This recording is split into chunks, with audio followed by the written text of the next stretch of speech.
हमारे गांव में एक जमात है, जब का भगावे लागा तो कहीं काहे भगाव था साहब। हमने कहा मस्जिद में हवा खोलोगे, गंदगी होगी, अल्लाह की पता नहीं कौन कौन मखलूक इसमें इबादत करती है।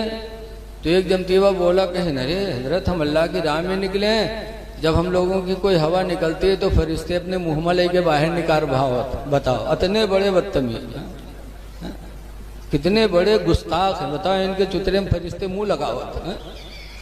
नूरी फरिश्ते, अल्लाह ताला ने उनको नूर से बनाया। और बताओ इनके फलाने से, बताओ कितने बड़े बेहूदे होते हैं। मस्जिद इबादत की जगह है। ऐ लोगों, मस्जिदों का एहतराम करो। इसीलिए मसला है कि मस्जिद में रोजा इफ्तारी करना भी जायज नहीं है। कब? अगर एहतियात हो कि खाने का कोई दाना, पानी का कोई कतरा मस्जिद की चटाई पर न गिरने पाए, तब तो रोजा इफ्तार कर सकते हो, वरना मस्जिद में रोजा इफ्तारी करना भी मना है। तो कि इनके भगवाना भग भग भग भग पाकत हो, कहाँ से दुरुस्त हो बताओ। मस्जिदों का एहतराम बहुत जरूरी है। लेकिन आप लोग सोचते हो कि ये सब नहीं पढ़े लिखत हैं का, सब जानत हैं, लेकिन ये मनी है ना, सब कुछ जानते मस्जिद का एहतराम कितना होता है, लेकिन ये मानेंगे नहीं। ऐ लोगों, अल्लाह का करम है, अल्लाह ने हमको तुमको सुन्नी बनाया, नाज करो। बड़े जिद्दी होते हैं, बहुत जिद्दी। हमारे यहाँ नेपाल के अंदर एक कस्बा है राजापुर मंडी, वहाँ मदरसा है, रोड है इस तरफ देवबंदी मदरसा, इस तरफ सुन्नी मदरसा। एक देवबंदी मदरसे के बच्चे से सुन्नी मदरसे की दोस्ती हो गई, तो देवबंदी मदरसे का बच्चा सुन्नी मदरसे में टहलने गया, तो बच्चे घेर के बैठे, कहीं ना हो तुम लोग तकबीर में खड़े काहे हो जाते? तो कहे सुन्नत यही है खड़े होके सुनना। तो बंदे सब लड़के सुन्नी किताब उठा लाए। हर किताब में लिखा है, शर-ए-वकायम भी लिखा है, नूरुल इज़ा में भी लिखा है। ये सब किताबें उनके यहाँ भी पढ़ाई जाती हैं, हमारे यहाँ भी पढ़ाई जाती है।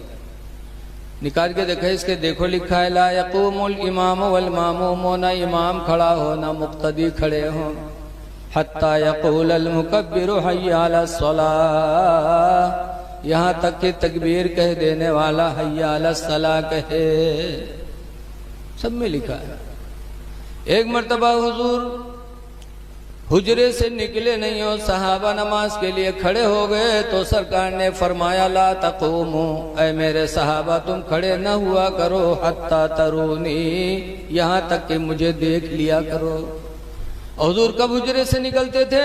जब अज़ान देने वाला हय्या अला सलाह कहता था, तब निकलते थे।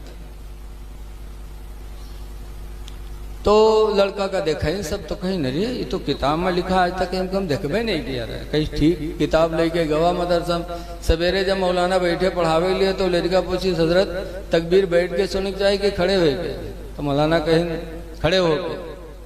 तो कहें हजरत तो किताब में लिखा है बैठ के। कहें कहाँ लिखा है किताब में? आजकल झूठ बात जोर से बोलत है आदमी मनवावे खातिर। बोलो जत्ते बड़ा झूठा होई वत्ते वो जोर से बोली अपन बात, ताकि आदमी डरकन मारे आगे बोले ना। कहाँ लिखा है किताब में? तो देख चुका रहा है, निकाल के रखिस। जब देखे तब मौलाना हाथ में, बेटा बात यही सही है, मसला यही सही बेटा कि बैठ के सुनना चाहिए, लेकिन सुन्नी लोग बैठ के सुनते हैं तो हम लोग जिद में खड़े हो जाते हैं। सुन्नी खड़े होके सलाम पढ़ते हैं तो हम लोग बैठे रहते हैं। बेटा जिद की बात है, वरना मसला तो यही सही है। तब लड़के ने कहा, मौलाना किताब बंद किया, कहा जिद की तालीम तुमको मुबारक हो, हमने वतन छोड़ा है तो जिद की तालीम के लिए नहीं, हमने इस्लाम की तालीम के लिए वतन छोड़ा है। हमें इस्लामी तालीम चाहिए। तो ये लोग सब कुछ पढ़ते हैं। ऐसे ही नबी के बारे में कुरान करीम में है, अगनाहुमुल्लाहु व रसूलुहु मिन फदलिही, अल्लाह ने और उसके रसूल ने उनको मालदार बना दिया। अगनाहुमुल्लाह, अल्लाह ने उनको गनी कर दिया सहाबा को, व रसूलहू, और उसके रसूल ने मालदार कर दिया, बेफजलिही, अपने फजल से। इसीलिए हजरत अली शेर खुदा से किसी ने पूछा था कि अली ये बताओ कि तुम्हारे पैगंबर ज्यादा सखी थे कि हातिम ताई ज्यादा सखी थे? हातिम ताई जाना तो आप लोग, बहुत बड़ा सखी आदमी रहा है, लेकिन कन्नौज से छोटे छोटे, बहुत मालदार आदमी था हातिम ताई। उसने घर बनवाया था तो अपने घर में 10 दरवाजे लगवाए थे। कितने दरवाजे लगवाए थे? 10। हमरे तुमरा घर में कई दरवाजा होता है? 1 या 2, एक निकरे वाला और एक पीछे भागे वाला। बोलो यही में तो हम लोग लगाते हैं कि एक पीछे लगा लो, वक्त जरूरत पर निकल लो। हातिम ताई के घर में 10 दरवाजे थे। किस लिए लगवाया था? कि किसी मांगने वाले को तकलीफ न हो, जिस दरवाजे से चाहे मांग ले। अगर एक मांगने वाला आता था, एक दरवाजे पर मांगता था तो हातिम ताई निकल के देता था, दूसरे दरवाजे पर जाता था तो हातिम ताई फिर निकल के देता था, तीसरे दरवाजे फिर वही मांगने वाला जाता तो फिर निकल के देता। यहाँ तक कि एक मांगने वाला अगर 10 दरवाजे पे जाता तो हातिम ताई मना नहीं करता, निकल निकल के देता रहता। इतना बड़ा सखी। हम और आप अगर कोई का 2 रुपया दे पावागा, कहूँ हफ्ता भर के बाद फिर आएगा तो का कहा जाते हैं? अरे वो दिन तू ले रहा फिर आएगे रे, अभी तो का तू दिन देवे कि हरा रहे हो दिन रे, फिर आएगे तू, लागत है 2 रुपया माला माल बनाए दे। अल्लाह दे तो अल्लाह के नाम पर दिया करो। हातिम था इतना बड़ा सखी, लेकिन हजरत अली से पूछने वाले ने पूछा कि अली ये बताओ कि तुम्हारे पैगंबर ज्यादा सखी थे कि हातिम ताई? तो हजरत अली कहते हैं सखी तो मेरे पैगंबर ही थे, सखी तो मेरे, हातिम ताई सखी नहीं था। कहा क्यों? कहा हातिम ताई अगर सखी होता तो जब पहले दरवाजे पर भिखारी ने मांगा था तो हातिम ताई इतना दे देता, इतना दे देता कि भिखारी को फिर मांगने की जरूरत नहीं पड़ती।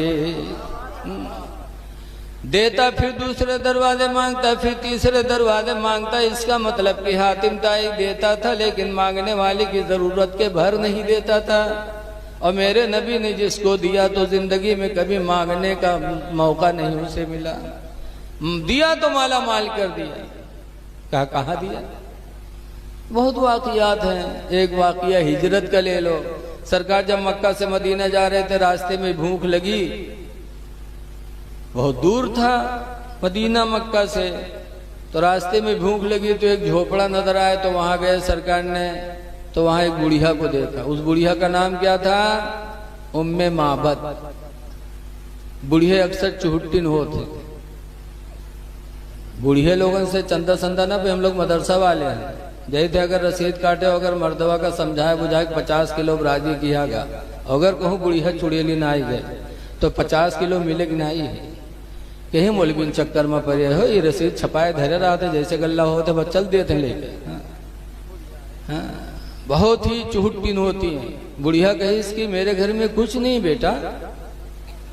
तो हुजूर ने एक बकरी देखा, बकरी बंधी थी, दुबली पतली थी, थन सूखे थे। सरकार ने फरमाया बूढ़ी माँ अगर इजाजत दो तो इसका दूध दूह के हम पी लें। तो बुढ़िया कहे देखत नहीं हो क्या जान नहीं? कहा तो दूध दूह ले। कह रहे आप इजाजत दे दो तो हम दूह लें। उस बुढ़िया का नाम क्या था? उम्मे माबद। क्या नाम था?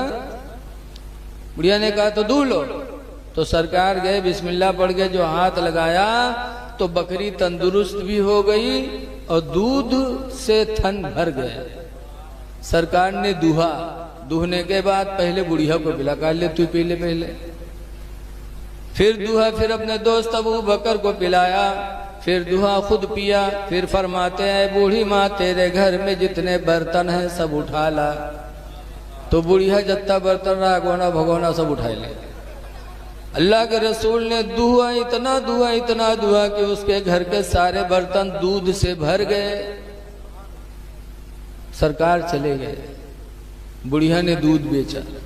दूसरे दिन फिर उस बकरी ने उतना ही दूध दिया, घर के सारे बर्तन भर गए। तीसरे दिन फिर दिया, चौथे दिन फिर दिया। हफ्ता दिया, महीना दिया, साल दिया, रवायतों में है कि 18 साल तक मुसलसल वो